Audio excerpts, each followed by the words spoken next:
आदाब नाज़रीन, मैं सनम एजाज और आप देख रहे हैं प्रोग्राम मुद्दा। 2 दिन के वक्फे के बाद आपके साथ एक बार फिर प्रोग्राम मुद्दा लेके हाजिर हुआ हूं। इस दौरान कुछ खबरें, कुछ वाक़ात, कुछ मामलात ऐसे हुए हैं जिनको एक बहस बनाने की ज़रूरत भी पड़ी है।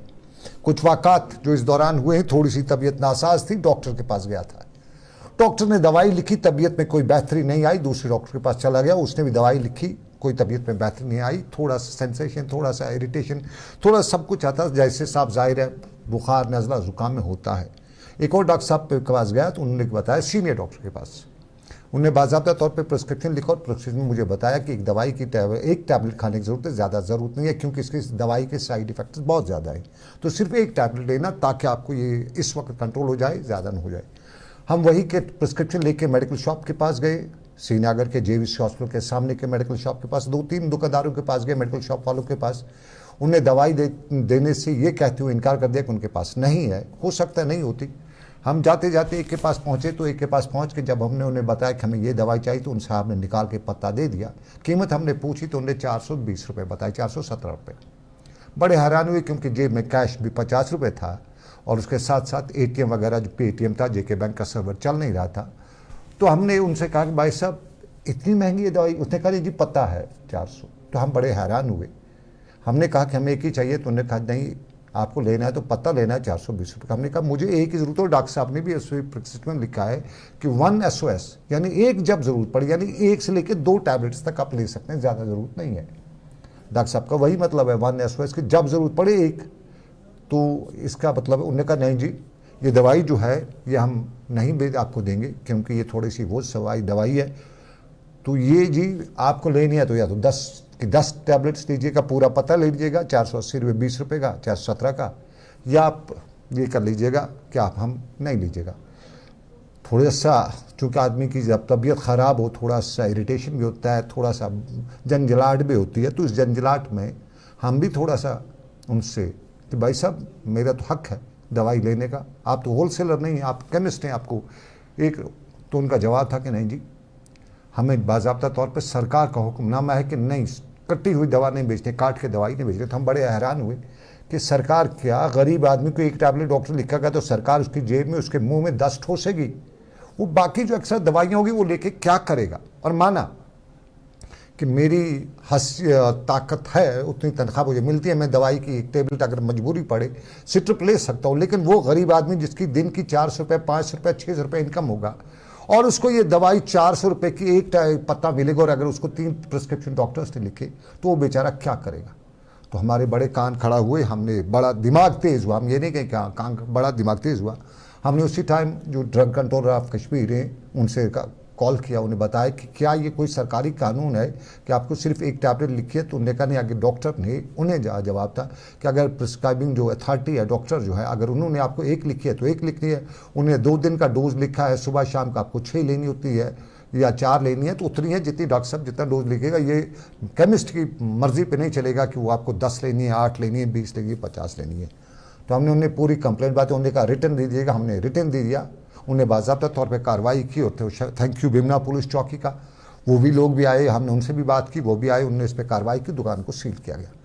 दुकान को सील करने के दौरान हमारे साथ कुछ मामला भी हुआ, कुछ और लोगों से भी बात हुई, अलग अलग तरीके से। उन सब का कहना था कि जनाब ये यहाँ पे नहीं है, JVC अस्पताल के सामने के मेडिकेट्स नहीं कर रहे, ये सब कर रहे हैं, कोई भी दवाई पत्ते से कम नहीं देता है, और अब अगर इनको चलेगी तो ये डब्बा ही सर चढ़ा देते हैं। और फिर दूसरी बात हमें मालूम हुआ कि जो दवाई, और वाकई में जो दवाई कोई डॉक्टर कहीं पे है वो लिखता है, वो दवाई किसी और दुकान से कहीं नहीं मिलती है। दवाई जो होती है वो लोकल कंपनी की होती है, किसी जेन्युइन, जो हम बड़ी बड़ी कंपनीज हैं, एरेस्टो है, बाकी हैं, जो जेन्युइन ब्रांड्स हैं उनकी नहीं लिखते हैं। हमारे अक्सर डॉक्टर साहबान उन कंपनियों की दवाइयाँ लिखती हैं जो नॉट नोन है। और फिर बाद में हमें एक मेडिकल से वाबस्ता शख्सियत ने बताया कि यहाँ के लोग यहाँ हरियाणा में जाके खुद दवाई बनवाते हैं। लाइक आपके पास पेंटाप की दवाई है जिसका पेंटिपराजोल सॉल्ट है, आप वहाँ हिमाचल में जाइएगा, वहाँ पे फैक्ट्री में जाइएगा, आप उनको ऑर्डर कर दीजिएगा मुझे पेंटिपराजोल के इस नाम से इतनी 100 दवाई चाहिए, वो आपको दे देते हैं, और उसके बाद आप उस पर कीमत ज़्यादा लिखवाते हैं वो। अब जो जेन्युइन कंपनी होती है उनके प्रोडक्ट की नेशनल लेवल पे की कीमत होती है। लेकिन यहाँ से जो प्रोडक्ट बनवाए जाते हैं, यानी पेंटापराजोल 100 mg का आपने 1 लाख टैबलेट बनवाई, तो सिट्रप पे आपने अगर जेन्युइन कंपनी की उस सिट्रप पे कीमत 10 रुपये है, आप 30 रुपये 40 रुपये उस पर कीमत लिखवाते हैं, और उसके बाद जब मार्केट में लाते हैं तो 30 में से 10 डॉक्टर को कमीशन मिलते हैं, 10 मेडिकेट को, 10 उसको। यानी जो दवाई आपका टैबलेट 1 रुपये में आता है वो आपको 3 रुपये में दिया जाता है, उसमें 1 रुपये का डॉक्टर है, उसको MR जाते हैं। और हमें ये भी बताया गया, मैं इल्ज़ाम नहीं लगा रहा हूँ, बल्कि बताया गया कि बहुत से डॉक्टर साहिबान को इस साल कश्मीर के डॉक्टर साहिबान को हज पे भेजा गया। इस सब के बीच में एक और बात हमें मालूम हुई कि जो दवाई उसी कंपनी की, उसी ट्रेड नेम की यहाँ पे 10 रुपये में मिलती है, तो जम्मू में वो 5 रुपये में मिलती है, एक ही स्टेट एक ही। और फिर हमने तजुर्बा करना शुरू किया। हम एक सीनियर मोस्ट डॉक्टर के पास गए और मैंने उन्हें बताया, डॉक्टर साहब, मैंने उन्हें फीस भरी, अपॉइंटमेंट लिया, क्योंकि नोन हो, हकीकत है, तो मुझे जल्दी अपॉइंटमेंट गया। सीनियर मोस्ट डॉक्टर हमारे जाने माने, मैं उनके क्लिनिक पे गया तो मुझे वहाँ जो बाहर था उनको मैंने कहा कि मुझे चाहिए। तो उस डॉक्टर साहब के पास मैंने उनको बताया, सर मेरी राइट शोल्डर में दर्द है, बहुत पेन हो रही है। तो उन्होंने कहा ये है। तो मैंने उनको सब कहा बताया, सर मैंने ये टेस्ट भी कराया, मैं वो एक ऑपरेशन था, वैसे कुछ था नहीं, मैं जानना चाहता डॉक्टर साहब क्या करते हैं, सीनियर मोस्ट जूनियर मोस्ट।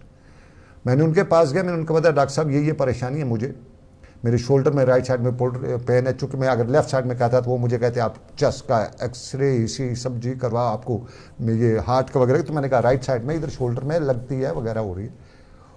और फिर मैंने उनको बताया, सर उन्होंने कहा ये टेस्ट करवाया, ये टेस्ट करवाया, साथ उन्होंने मुझे एक एक्सरे लिखा। एक्सरे के साथ साथ दिखा कि अगर ज़रूरत पड़ी तो आपको सर्वाइकल का एक ये करवा लीजिए, एक्सरे करवा लीजिएगा। और साथ में उन्होंने मुझे दवाइयाँ दे दी, और मुझे दवाई दी उन्होंने 94 रुपीज़ की। मुझे जो दवाइयाँ दी, और अच्छी कंपनीज़ की वो दवाइयाँ, जो नॉन कंपनीज, बड़ी कंपनीज हैं, ग्लैक्सो ओलेक्सो, ये जो बड़ी कंपनीज हैं, उनकी उन्होंने मुझे दवाई दी। लेकिन मेरे साथ जो मेरा दूसरा आदमी था, जिसको जो मेरे साथी के था, जिसको हमने अपॉइंटमेंट दिलवाई थी, थोड़ी हमने सिफारिश किया, हमने अपने फेस का इस्तेमाल किया। चूँकि मैं थोड़ा सा नॉन फिगर हूँ, कुछ लोग जानते हैं, उसका लिहाज करते हुए थोड़ी अपॉइंटमेंट मैंने उनको भी जल्दी दिला दी। तो 1 घंटे बाद जो मेरे कुलीग जो है, मेरे साथी हुए गए, यही कॉम्प्लिकेशन थी कि सर मेरा इतना है, इतना ये प्रॉब्लम है, चूँकि फीस हम दोनों ने जमा कराई थी। वहाँ से डॉक्टर साहब वो कॉम्प्लिकेशन जो मैं बता रहा हूँ, और मेरी एज का ही वो आदमी, उसको जो दवाई लिखते हैं 750 की लिखते हैं, और उनमें से एक भी वो दवाई जो है जो मार्केट में दूसरी दुकानों से नहीं मिल सकती थी। हमारे कान खड़ा हुए, वहाँ मेडिकल शॉप्स वगैरह थे, कुछ हमारे शोबे मेडिकल जो डील दवाइयों के साथ करते हैं, साहिब अक्ल और अल्लाह का दर्द रखने वाले हैं, तो उनका सिंपल सा कहना था कि भाई साहब ये दवाइयाँ जो हैं एफिकेसी इनकी बराबर है, इनकी प्रॉब्लम नहीं है, सिर्फ में एक तो ट्रेड नेम बदल है और कास्ट का फ़र्क है। अगर दूसरी कंपनी की आप ये दवाई लोगे तो ये डॉक्टर ये आपको सस्ती मिलेगी, क्योंकि आपने यही इसी तरह के कॉम्प्लिकेशन उसके पास भी थी, मेरे पास भी थी। लेकिन डॉक्टर साहब ने मुझे 3 दवाई लिखी, उसको 7 लिखी, और फिर ये मामला जो है मेरे रोंगटे खड़े करने के लिए काफ़ी था कि senior most doctor, known doctor of mics valley, वो हमारे साथ इस तरह जुल्म करता है। क्योंकि शायद उन्होंने बताया कि उस डॉक्टर साहब ने मुझे जानते हैं, देखा है मुझे टीवी वगैरह पे, तो मुझे इसलिए उन्होंने जेन्युइन दवाई दी, बड़ी कंपनीज की दी, नॉन कंपनीज की दी, कि ये कहीं शायद ये मुंह फाटा है, कहीं बोल ना दे, इशू ना उठा ले। लेकिन जो मेरा कुलीग है वो एक पर्दे के, उसको जानती नहीं है दुनिया, तो उसको एक आम आदमी की शक्ल में उधर गया, तो उसको 700 रुपये की दवाई। तो ये है हमारा शोबा तिब, और इस पर हमारी सरकार कर रही है। मेरे आज प्रोग्राम में 2 मेहमान हैं।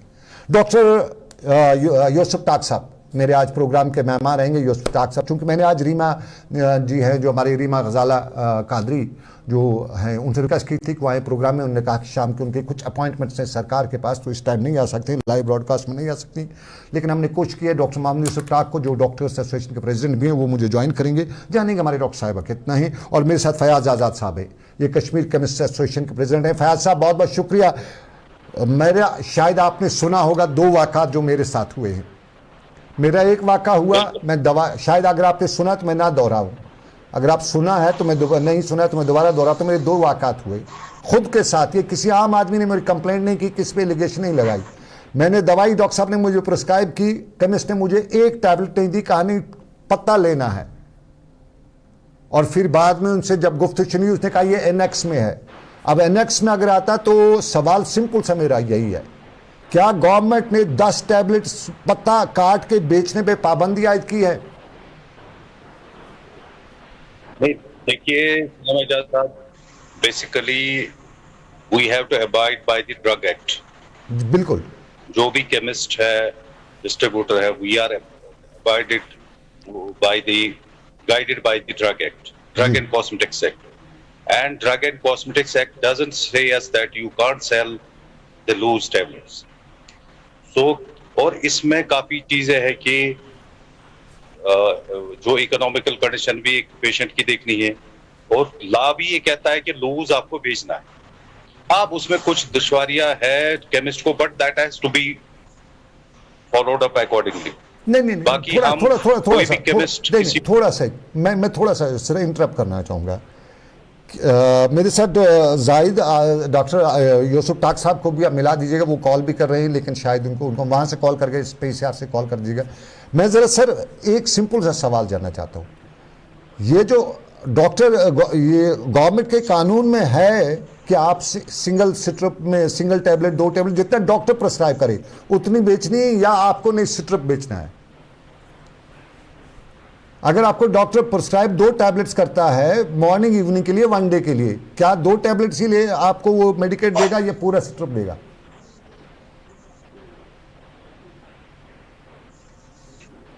नहीं, मैंने आपको सर पहले भी ये बोला कि लूज बेचना है केमिस्ट को, ऐसा कुछ नहीं है, कानून में भी है, ड्रग एक्ट भी बोलता है कि we have to sell loose. तो कोई भी ये नहीं बोल सकता है कि हम लूज नहीं देंगे जी। तो उसमें ठीक है, बाकी कुछ चीजें उसमें हमारे जो केमिस्ट बोल रहे हैं कि कुछ उसमें फिर दुश्वारी आ जाती है जब एक्सपायरी वापस देनी हो या कुछ, but ultimately we have to follow the act and what as per act what act says us we have to do like that. और आजकल जो गरीब पेशेंट भी है उसका भी ख्याल रखना है। बाकी एक्ट भी बोलता है, देखिए इसमें कोई इमोशन नहीं है, अगर एक्ट आपको बोलता है लूज भेजना है तो लूज भेजना है। नहीं सर, नहीं सर, मैं एक्ट अगर एक्ट ने बोला एक्ट में लूज बेचना, no chemist can't deny that. Act में लूज बेचना है या कि एक्ट में लूज नहीं बेचना है, सिंपल सी बात है। एक्ट में लूज बेचना है या एक्ट में लूज नहीं बेचना है? नहीं, लूज बेचना। सर अब आपने कहा एक्सपायरी वगैरह का, मैं मेडिकल शॉप से पिछले चूंकि 2 दिन पहले मेरे साथ ही वाक़ा पेश आया तो मैं उसके बाद इस पे गया। जो एक्सपायरी होती है जेन्युइन कंपनीज वापस लेती हैं, ये जो जेनरिक कंपनीज हैं वो वापस नहीं लेती हैं।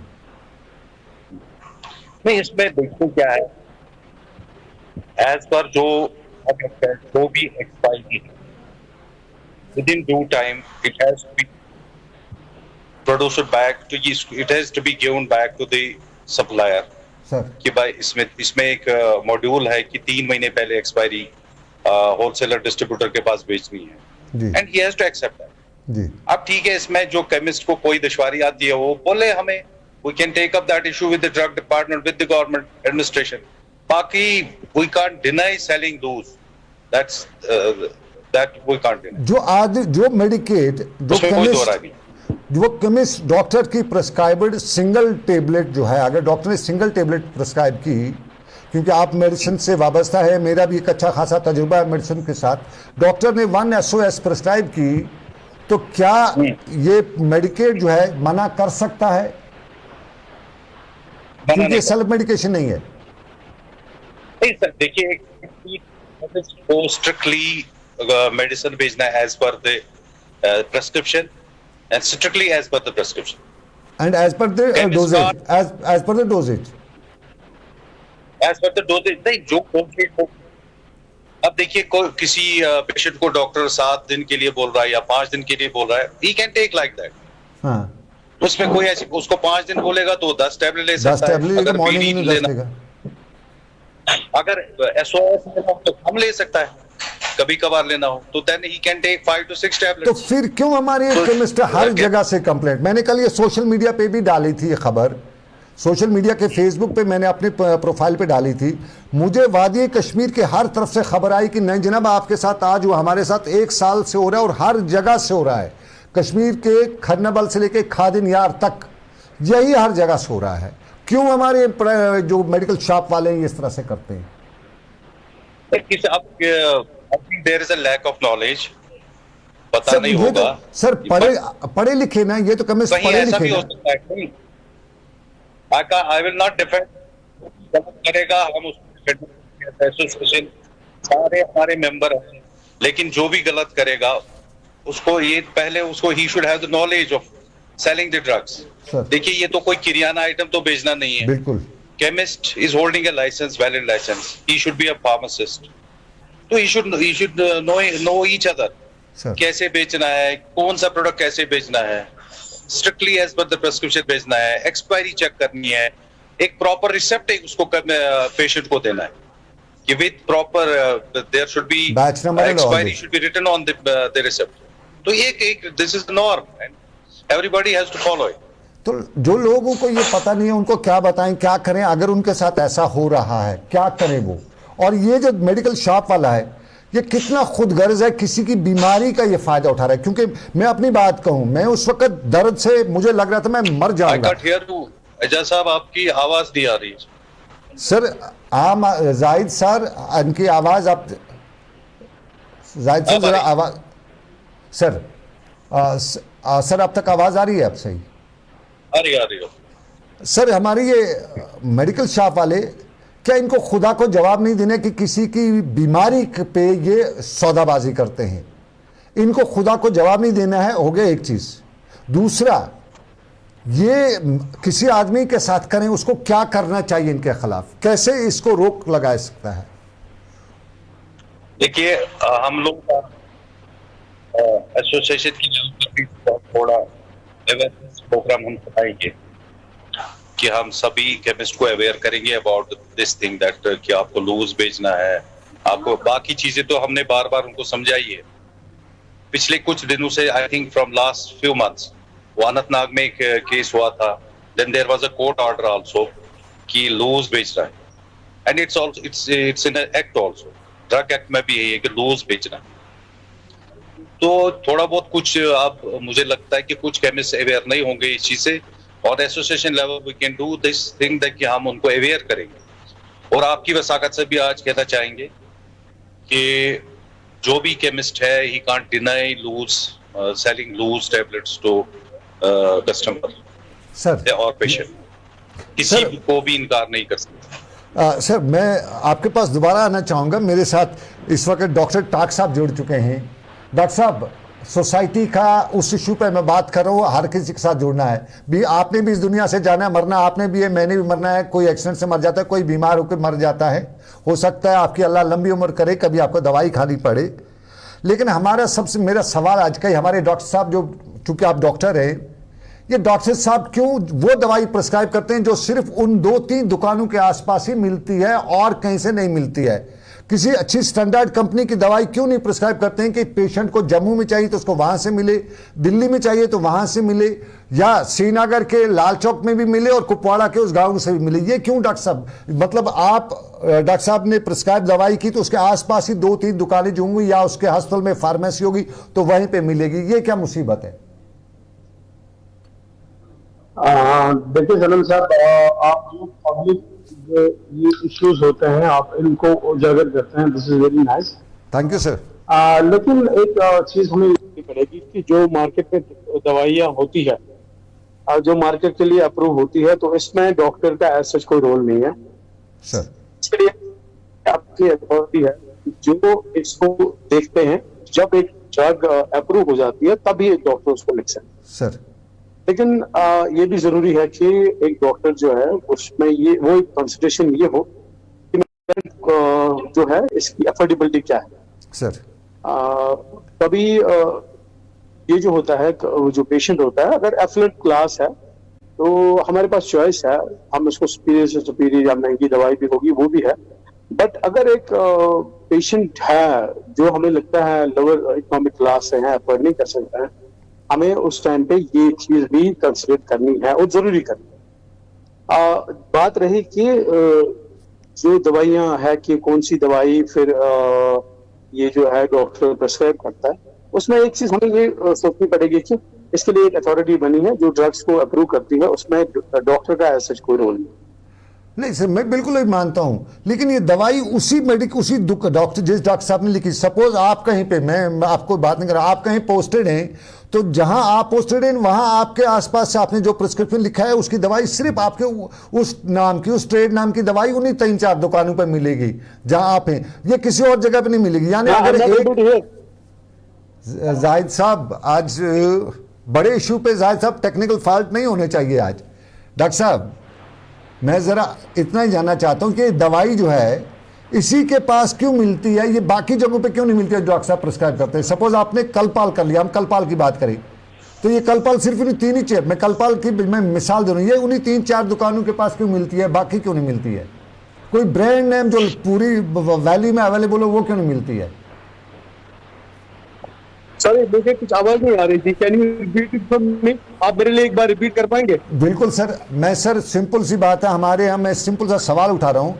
जो डॉक्टर साहब दवाई प्रिस्क्राइब करते हैं 90% डॉक्टर साहब की दवाइयाँ जो हैं वो उन्हीं के जहाँ पे उनका क्लिनिक है उधर मिलती है या उनके आसपास मिलती हैं, बाकी कहीं नहीं मिलती हैं। वो बड़े ट्रेड नेम्स हैं जैसे एरेक्स्टो, ग्लेक्सो, बहुत वो लैंडबर्ग वगैरह जो हर पूरे इंडिया में मिलती हैं, वो दवाइयाँ डॉक्टर साहब क्यों नहीं प्रिस्क्राइब करते हैं? ये उतनी गली में क्यों? देखिए मार्केट में आपके पास इतनी दवाइयां अवेलेबल है तो हर किसी के केमिस्ट के लिए सब दवाइयां रखनी मुश्किल है, ये हमें देखना पड़ेगा। तो फिर मैंने आपसे वही जिक्र किया, जो भी मेडिसिन अप्रूव होता है तो डॉक्टर वही मेडिसिन लिख पाएगा, बिकॉज जो अप्रूव करने वाले अथॉरिटीज है जिनको चेक करते हैं तो वो इसको चेक करके तब ये मेडिसिन मार्केट में होती है। कोई भी मेडिसिन जो मार्केट में है जो इसको अप्रूव किया गया है उस पर हमें कोई हक नहीं बनता है कि हम उस पर उंगली उठाएं, बिकॉज एक अथॉरिटी है जो इसको अप्रूव करती है मार्केट के लिए। हमारे सर केमिस्ट हैं सर आप सारी दवाइयाँ क्यों नहीं रखते हैं? फैज सर, मतलब आपकी दुकान है, आपकी दुकान पे हमें डल्ड के में जो डॉक्टर है उसकी दवा क्यों नहीं मिलती है? फैज साहब धर्म जी क्या है कि ये जो नेशनल पॉलिसी है कि सारी जो मेडिसिन कंपनीज है they are properly with license sir, और इनको मैन्युफैक्चरिंग इजाजत है, प्रोडक्शन करने की इजाजत है और selling then they sell the goods. अब उसमें क्या है, यहाँ पर एक 2 टाइप की कंपनीज आ रही हैं। एक तो प्रोपेगेंडा कम डिस्ट्रीब्यूशन जो एक फ्रेंचाइजी सॉर्ट ऑफ सिस्टम। दवाई सभी ठीक है, ऐसी बात नहीं है, उसको पास किया जाता है, कम नहीं है, फॉर्सेनिक लेबोरेटरीज के साथ टेस्ट किया जाता है, हर कोई ड्रग अथॉरिटी स्टेट की रिस्पेक्टिव जो ड्रग डिपार्टमेंट्स है दे सी टू दैट। अब इसमें क्या है, एक चीज है, हाँ जो नई कंपनी आपको लग रही है कि स्मॉल स्केल लेवल पे जो कंपनीज है, या तो इसको सेंट्रल गवर्नमेंट ही बंद कर दे, सेंट्रल गवर्नमेंट अथॉरिटी उसको बंद कर दे, जो छोटी कंपनी नहीं चलनी चाहिए तो बड़ी कंपनी ही चलेगी। तो ऐसा नहीं है, डॉक्टर्स को कोई कॉल करता है वो दवाई लिखते हैं। हाँ, डॉक्टर्स शुड इंश्योर कि that this product should be available on the most of the market. ऐसा नहीं, हाँ उसमें भी दिक्कतें, हमने काफी शिकायतें आ गई आज तक कि medicine is available with a particular doctor, जो वो दवाई लिखता है वहीं मिलती है, तो ये भी सही नहीं है। डॉक्टर शुड इंश्योर कि एटलीस्ट कि ये दवाई मैक्सिमम जगह पर अवेलेबल होनी चाहिए, दैट्स अ डॉक्टर स्पॉट है। तो हम लोगों को क्या, हम इसमें जो भी हमारे जो मेंबर हैं, जो भी हम कुछ, मैं आज सोच रहा हूँ कि हमारे मेंबर्स कुछ स्पेशली जो केमिस्ट है, दे नीड सम मतलब नॉलेज अबाउट दिस की सेलिंग गुड्स ऑन दिस, जो लूज बेचना है न बेचना है, इस पर थोड़ा बहुत मुझे लैग लग रहा है कि कहीं ना कहीं खामी है। तो हम इसको ठीक करेंगे। मैं आपको यहाँ पर एश्योर करता हूँ कि वो विल एंश्योर कि हर किसी केमिस्ट दुकान पे आपको अब लूज दवाई मिलेगी। सर वहीं अगर शिकायत हो तो लूज की बात हमने कर ली, आपने उस पर एश्योर कर दिया। सब डॉक्टर साहब, चूंकि आप डॉक्टर्स कम्युनिटी को रिप्रेजेंट करते हैं, सर यहाँ मैं लाइसेंस का निकालता हूँ और पेंटीन है, हमारे पेंटॉप है, घर में खा लेते हैं, हर कोई आजकल वो हाउस ड्रग है। मैं पेंटॉप के लिए जाके जालंधर में फैक्ट्री है, उनको ऑर्डर देता हूँ, मुझे सनम टॉप्स 1000-10 लाख बना के दे दो और इसका रेट रखो फी टैबलेट का फी सिट्रप का 100 रुपया। मैं यहाँ थोड़ा सा 10-15 डॉक्टर्स को हायर करता हूँ, मैं केमिस्ट को भी हायर करता हूँ, 10-15 रुपये केमिस्ट को भी, 10-15 रुपये डॉक्टर साहब को भी पर सिट्रप वगैरह का कमीशन देता हूँ, और ये पर्टिकुलर दुकानों 5-6 पे रखता हूँ। इसमें ये खुदा नहीं पूछेगा इस डॉक्टर से, इस केमिस्ट से कि कितना जुल्म कर रहे हो, क्योंकि जो ऑरिजिनल पेंटाप है आपको 30 रुपये का सिट्रप मिलता है और मैं सनम टाप जो है वो बना दिया। अब डॉक्टर साहब फिर बाद में सनम टाप के अलावा कोई एक्सेप्ट ही नहीं करता है, साल्ट वही है, सिर्फ उसका नाम पेंटाप है या सनम टाप है। डॉक्टर साहब को वो कहता है, बाद में कहता है मैं दवा, मुझे दवाई दिखाना, दवाई इसको दिखानी, ये उसको अगर पेंटाप दिया होगा उसकी जगह नहीं गलत दवाई दी, ये मेडिकेट आपको मारेगा, ये क्या है, ये डुप्लीकेट दवा, आप ये जो मैंने लिखा नादगास्मिन ठीक है, ये क्या है जुल्म हमारा। देखिए करण साहब, एक इम्पोर्टेंट चीज जो हमारे साथी जो है उन्होंने भी ये बात कही, हमें जब हम पहले से ही शक की निगाह से इन चीजों को देखते हैं तो ये डिस्टर्ब होता है सारा सिस्टम। ये जो आप जब मेडिसिन की बात करते हैं, किसी पर्टिकुलर ब्रांड की बात करते हैं, ये जो मैन्युफैक्चरिंग हाउस होता है ये पहले ऑथराइज्ड होता है, इनको ये उस क्वालिटी लेवल को क्रॉस करता है, एक चेक क्वालिटी चेक को पहले ये क्वालिफाई करता है। यहाँ पे प्राइस मार पड़ती है, क्वालिटी पे नहीं मारनी पड़ती है सर। उसके बाद ये दवाई बनती है। अब मैं मानता हूँ प्राइसेस में वेरिएशन है, मैं मानता हूँ प्राइसेस में वेरिएशन है सर, बट आप ये सनम साहब आपको ये मानना होगा, आप कुछ लिमिटेड हाउसेस को भी मोनोपोली नहीं दे सकते। ओके, उसमें जो कंपटीशन है वो नहीं रहेगा। नंबर 2, फार्मा भी एक इंडस्ट्री है, उसमें जो हमारे पढ़े लिखे लोग हैं उनका जो ये उसमें अपना वो रोजगार देखते हैं। अब अगर हम जस्ट 2-3 हाउसेस को ये मोनोपोली दे देंगे, प्रोबेबली वो ना क्वालिटी के लिए ठीक है और ना जो हमारे जो समाज में जो एक एम्प्लॉयमेंट का ये एंगल है उसको भी हमें देखना होगा। हाँ, लेकिन आप ये चीज नहीं बोलते हैं कि डॉक्टर्स को भी केमिस्ट को भी, ये मुझे लगता है ये जज्बा है, ये जज्बा रहना चाहिए। नहीं सर, मैंने सर अभी मिसाल दिया ये प्रोफेशन को जो है जो पेशेंट्स होते हैं उनको एक अच्छी क्वालिटी, एक अफोर्डेबल प्राइस मिले। तो मैं आपको बता रहा हूँ, जैसे अभी बात चली, अभी मुझे एक पेशेंट को प्रीगाब्लिन देना है सर। प्रीगाब्लिन की अपनी इंडिकेशंस है, इसके अपने बेनिफिट्स है, लेकिन अगर मेरे पास ऐसा पेशेंट आता है जो ये अफोर्ड नहीं कर सकता, मैं इसको एक सेकंड चॉइस जो मेरे पास है, जो इसकी एफिकेसी और इसके बेनिफिट्स में नहीं है, बट ये दैट कैन हेल्प हिम, मैं उस चॉइस के लिए जाऊंगा। मैं इस पेशेंट को इस चीज के लिए ये नहीं करूंगा कंपेल कि आपको यही जो है गाबापेंटिन ही या प्रीगाब्लिन ही लेनी है। I can go for amitriptyline, that's not as effective as जो है appropriate choice, but I can have because हमें मुझे ये भी देखना है कि पेशेंट की अफोर्डेबिलिटी और पेशेंट का इकोनॉमिक स्टेटस क्या है। सर मैं थोड़ा सा, क्योंकि डॉक्टर साहब आप वाकिफ है इसके पूरी तरह से, मैं कल एक सीनियर डॉक्टर के पास खुद गया, बीमार बन गया, that was my sting operation में, उसको स्टिंग ऑपरेशन का मैंने उसको कैमरा नहीं किया, लेकिन मैं जानना चाहता है हमारे डॉक्टर साहब क्या करते हैं। मैं और मेरा कुलीग गए, क्योंकि मेरा नोन फेस था, मुझे लगा बाद में जो मैं अखज़ किया, हकीकत रब जाने, मुझे उसने जो दवाइयाँ दी वो हर जगह मिलती है जो उन्होंने प्रिस्क्राइब की। मैंने जो उसको बीमारी अपनी बताई थी, मेरे कुलीग ने भी वही बताई, सिर्फ इतना फर्क था, मेरा कुलीग आधा घंटा बाद गया मेरे बाद, पहले मैं गया, मुझे 90 रुपए की या 88 रुपए के आसपास वो दवाई मिली, उसमें भी वो मेडिकेट मुझे 10-30 रुपए और कम करा था। मेरे उसी कुलीग को वही सिम्टम्स के लिए वही साइनस बताए उसने कि मुझे ये चीज़ें हैं, उसको वही दवाई 800 रुपये में डॉक्टर साहब ने दी, और वो दवाइयाँ जो हैं लाल चौक में आपको नहीं मिलेंगी, वो वही उसी दुकान 3 दुकानों पर हैं।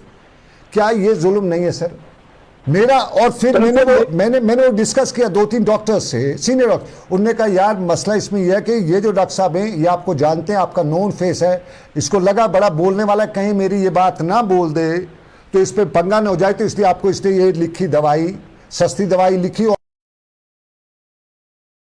लेकिन उस आदमी का इसने देखा कि ये मामला जो है आम सा आदमी है, इसको 900 रुपये की दवा, 800 कुछ के आसपास, I don't remember the exact number, मतलब 500 से ऊपर की दवाई थी, उसको लिखी थी। तो सर क्या कितना जुल्म करेंगे हमारे ये शोबा तिब जिन्हें हम कहते हैं हमारे मसीहा हैं, और ये सीनियर मोस्ट है सर, कितनी डिग्रियों की लंबी लाइन लगी है, पेशेंटों की लाइन लगी है सर, करीबन उसका 30,000 दिन का सिर्फ फीस का फ्लो होगा। देखिए सनम साहब, अगर शायद उन्होंने आप दोनों को एक ही मेडिसिन लिखी होती तब भी ये क्वेश्चन हो जाता कि डॉक्टर साहब ने दोनों को एक, ये सबको एक ही दवाई लिखते हैं सर। अब एक चॉइस जब डॉक्टर ये यूज करता है, उन्होंने अगर एक पेशेंट को एक ब्रांड लिखा, दूसरे को दूसरा ब्रांड लिखा, प्रोबेबली इसे दवाई जो है you are giving a choice और आप ड्रग को भी टेस्ट कर रहे हैं। बट तब भी मैं ये कहूंगा एक ये एंगल हो गया जैसे मैं इसको एसेस कर पा रहा हूँ। लेकिन ये तो यूनिवर्सल फैक्ट है कि हमें ये देखना होगा कि जो पेशेंट्स हमारे होते हैं, we should try to see कि पेशेंट को ज्यादा से ज्यादा बेनिफिट मिले। पेशेंट को जो जहां तक उसको हम बेनिफिट पहुंचा सकते हैं, ये एक तो ये सर ये मैं आपको जानता हूं, price has to also be considered. मैं ये भी कर रहा हूँ सर, मैं आपको जानता हूं, आपके कैरेक्टर को मैं जानता हूं और आप में हिम्मत है कि आप इस चीज़ पे बात करने के लिए आए, ये आपका कैरेक्टर है। और आपके बारे में दुनिया कहती है कि नहीं, ये बंदा अपना दर्द इंसान रखता है। आप अपनी बात मत करिए, मैं कम्युनिटी की बात करता हूं। सर आप सिर्फ अपने आप को देख रहे हैं कि शायद मैं ऐसा करता हूं, सारी कम्युनिटी ऐसा करती है। हमें इस डॉक्टर्स कम्युनिटी को समझाना पड़ेगा, उनको बताना पड़ेगा कि आपको भी मरना है, कल ऊपर वाले से अगर उसको बांधते हैं जवाब देना है उसके पास। सनम साहब, ये एक यूनिवर्सल फैक्ट है। जब आदमी इस स्टेज पे होता है लाइफ के, शायद मैं जब थोड़ा सा ये हो जाऊंगा तो तब मुझे पता चलेगा कि इंसान जो होता है कितना मजबूर होता है, और हमें इसको ज्यादा से ज्यादा जो है हम से देखना होगा। अगर एक पेशेंट मेरे पास आता है, I should have that much of feeling कि मैं इसको इफेक्टिवली ट्रीट करूं, and I will consider all is aspects. ये तो एक आप एक इकोनॉमिक एस्पेक्ट यहाँ पे ये कर रहे हैं, एक इमोशनल एस्पेक्ट भी होता है। I should handle my patient with utmost sensitivity कि कभी हमारा जो है, ये जो हमारा पेशेंट के साथ जो हमारा बिहेवियर होता है, it also counts to very large extent. मैं यहाँ डॉक्टर्स का साइड नहीं ले लूंगा, मैं डॉक्टर्स का साइड नहीं ले लूंगा। हमारी एक कमिटमेंट है अपने लोगों के साथ, and we should try to come to that level. Sir commitment पे मैं दुआ करता हूँ। सर मैं लास्ट कमेंट जाना चाहूँगा, मैं अपने कुली का टाइम ले चुका हूँ क्योंकि इशू बहुत ज़्यादा उनका, ज़्यादा 5 मिनट में ले चुका हूँ मैं। सर फयाज सर, हमारे ये जो केमिस्ट हैं, इनका सेल्समैन जो है ये खुद पढ़े लिखे हैं, जिनके नाम दुकान है, लेकिन दुकान पे सेल्समैन जो हैं वो अनपढ़ भी रखे हैं। अब उनको कहीं पे है, वो इलिटरेट होने के साथ साथ एरोगेंट भी है, और वो इस पेशेंट को खासतौर पे अस्पतालों के बाहर जहाँ ज़्यादा मजबूरी में लोग आते हैं, बड़े अस्पतालों के, जहाँ जो सरकारी अस्पताल, इनके आसपास ये प्राइवेट क्लिनिक जो अस्पताल हैं उन्होंने अपना बिजनेस बना रखा और वहाँ पे पैसे वाला ही जाता है। इन अस्पतालों के बाहर इनकी थोड़ी सी आपको ज़रूरत है काउंसलिंग से लेके इनको समझाने की, और जिसके नाम पे लाइसेंस है वो क्यों नहीं दुकान पे बैठेगा।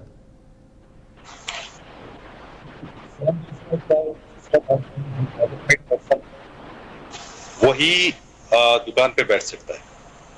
Qualified person, he should be knowing, उसको दवाई की सारी जानकारी होनी चाहिए। हाँ, कुछ शिकायतें हमें भी आई है कि कहीं जगह पे डाउटिंग भी हो रही है या गलत तरीके से पेश आया जाता है, तो उसमें मैं आपकी वसाकत से आज जो हमें कुछ इनपुट्स मिले हैं, सो आई थिंक मुझे लगता है कि एक अवेयरनेस का प्रोग्राम चलाना है एक बार फिर दोबारा से, कि कम से कम केमिस्ट को समझाना कि उसको कैसे बिहेव करना है विद कस्टमर, विद पेशेंट, और उसको क्या चीजें मेंटेन करनी है अंदर। उसके लिए एक ड्रग डिपार्टमेंट भी हमारा, वो भी काफी मेहनत उस पर कर रहे हैं, काम कर रहे हैं। अब आपको पता है, देखिए आप हाथ में 5 उंगलियां, 5 तो एक जैसी नहीं है। अगर 4 लोग ठीक है, एक गलत होगा तो वो उन 4 का नाम भी बदनाम कर सकते हैं। तो इसमें वी नीड टू एक बार हम दोबारा से एक अवेयरनेस प्रोग्राम चलाए। अवेयरनेस में आपको दूसरा इनपुट, आपने इनपुट की बात दी, आपके एसएमएच अस्पताल का ओपीडी जो है ना, ओपीडी इमरजेंसी ओपीडी जैसे कोई आदमी बाहर निकलता हाथ में प्रिस्क्रिप्शन के लेके 10 मेडिकेट उसको जाके दबोच लेते हैं, ये मैंने कल ही देखा है। देखिए वो एक नोबल जी, एक नोबल प्रोफेशन है ये, तो एक मतलब अब उसको ऐसे पे एक टाउटिंग की तरफ उसको पेशेंट्स को वहां से लाना कि यहाँ ही से दवाई ले लो, वो गलत बात है। वो एक तो चिल्लाते हैं, नॉइज पोल्यूशन करते हैं, और दूसरा खींचा था नहीं, एक पेशेंट को एक दुकानदार एक साइड से खींचता, दूसरा दूसरे साइड से। ये कौन सा जुल्म है? और ये कल की बात है, पुरानी है, क्योंकि मैं इन्हीं दिनों 2-4 दिन हॉस्पिटल जाना पड़ा। अनफॉर्चुनेटली लोगों को ये पता नहीं है कि हम जो काम कर रहे हैं ये एक इबादत के बराबर। वी आर सर्विंग एलिंग कम्युनिटी, हम एक इंसानियत को सर्व करते हैं। तो अगर ये चीज मेरे ख्याल में लोगों को पता नहीं है वो कौन सा काम कर रहे हैं और कैसे ये काम करना है। बिजनेस ये इज ओके, बिल्कुल बिजनेस फंड करने से किसी को नहीं साफ रोकेंगे। सुथरे तरीके से डॉक्टर्स भी अपना काम कर रहे हैं, केमिस्ट का भी एक अच्छा रोल है। अब कुछ लोग खराब है सोसाइटी में, अब क्या कर सकते हैं, उसमें एक अवेयरनेस प्रोग्राम हम चलाएंगे ड्रग डिपार्टमेंट के साथ। डॉक्टर साहब से भी हम, डॉक्टर एसोसिएशन ऑफ कश्मीर, उनके साथ भी कोऑर्डिनेशन में ऑलरेडी हम है। तो एक कोऑर्डिनेशन में ही हम एक जो हमारा एक स्लोगन है कि वही सर्व ह्यूमैनिटी, वही सर्व एलिंग कम्युनिटी। और इंशाल्लाह आपसे आज हम पूरी ये आपको एश्योर करते हैं, डॉक्टर साहब के साथ भी अगर बैठना पड़ेगा, इसमें बाकी जो केमिस्ट वेमिस्ट को लाना पड़ेगा, तो हम पूरी कोशिश करेंगे जहां भी खामियां हो इंशाल्लाह हम उसको दूर करने की। सर हमारे ऑर्गेनाइजेशन का जितना सपोर्ट चाहिए आपको सर, हम कौम के लिए अगर कुछ कर सके हम एट योर डिस्पोजल रहेंगे। बहुत सर मेरा वक्त नहीं है, लेकिन आपको दूंगा मैं और 10 सेकंड सर। देखिए सनम साहब, ये जो हमारा पेशा है ये बड़ा ही सेंसिटिव पेशा है सर। हमें हम सबको मिलके, बिकॉज हम इस समाज का हिस्सा है और समाज हमारा है। हमारे डॉक्टर्स जो है वो जान लगा के काम करते हैं, लेकिन अगर कहीं पे कोई एक इस प्रोफेशन को बदनाम करता है सर, हम ये तैयार करते हैं कि हमें इन सब का ये ख्याल रखना होगा। तो हम सब मिलके ये जो एलिमेंट्स होते हैं जो इस प्रोफेशन को बदनाम करने में लगे हैं, हम सब मिलके उनको सही रास्ते पे लाएं, क्योंकि लोग हमारे हैं। ये पेशा एक जो मरीज होता है वो अपना सारा जो भरोसा है हम पे। डॉक्टर साहब मेरा वक्त नहीं, मैं छोटा सा मिसाल दूंगा। लास्ट टाइम आपने मेरे साथ प्रोग्राम किया था, आपने कुछ बोला था और आपके उस बोलने पे एक शख्स ने ऐसा एलिगेशन आप पे लगाया था जिसकी टांग पैर कहीं नहीं था। बिकॉज मैं आपको अच्छी तरह से जानता हूं, आपके बारे में अच्छा सुना है, रिसर्च किया है। आपके बारे में लिखा था अस्पताल में मार दिया है, आपको शायद होगा याद होगा, आपने अगर वो पिछला प्रोग्राम देखो फेसबुक पे हमारे इस पे जो मैं बात कर रहा हूँ इस पे बहुत सारे लोग हमसे नाराज भी होंगे, लेकिन सच तो सच है और हमें सच ही बोलना चाहिए। तो सर ये है, मैं उस पर आऊँगा सर, उस पर कल इंशाल्लाह मैं या परसों उस पर प्रोग्राम करूँगा कि हमारे डॉक्टर साहिबान का क्या हाल है और सोसाइटी क्या जिम्मेदारी है। लेकिन अभी मुझे इजाज़त दीजिएगा सर, मैं आपसे इजाज़त लूँगा क्योंकि मैं अपनी कुली का वक्त ले चुका हूँ। बहुत शुक्रिया सर, मैं आपसे भी सर फयाज सर ज़रूर दोबारा आऊँगा, ज्वाइन दोबारा आपसे करूँगा और कोशिश करूँगा कि हम इस माशरे में कुछ जो हक़ाइक़ हैं वो आवाम के सामने रखें ताकि इस माशरे की बेहतर बुनियाद बनाई जाके बेहतर तौर पे आगे बढ़ाया जा सके। आज मुद्दा था और मुद्दा आपके साथ, मेरे साथ, सबके साथ जुड़ा हो सकता है क्योंकि मैंने रिसेंटली देखा, ये मुझ पे गुजरी है, आप पे क्या गुजरती होगी खुदा जाने। आज इतना ही, ख्याल रखिएगा अपना, अल्लाह हाफिज़। रिजवान माफी।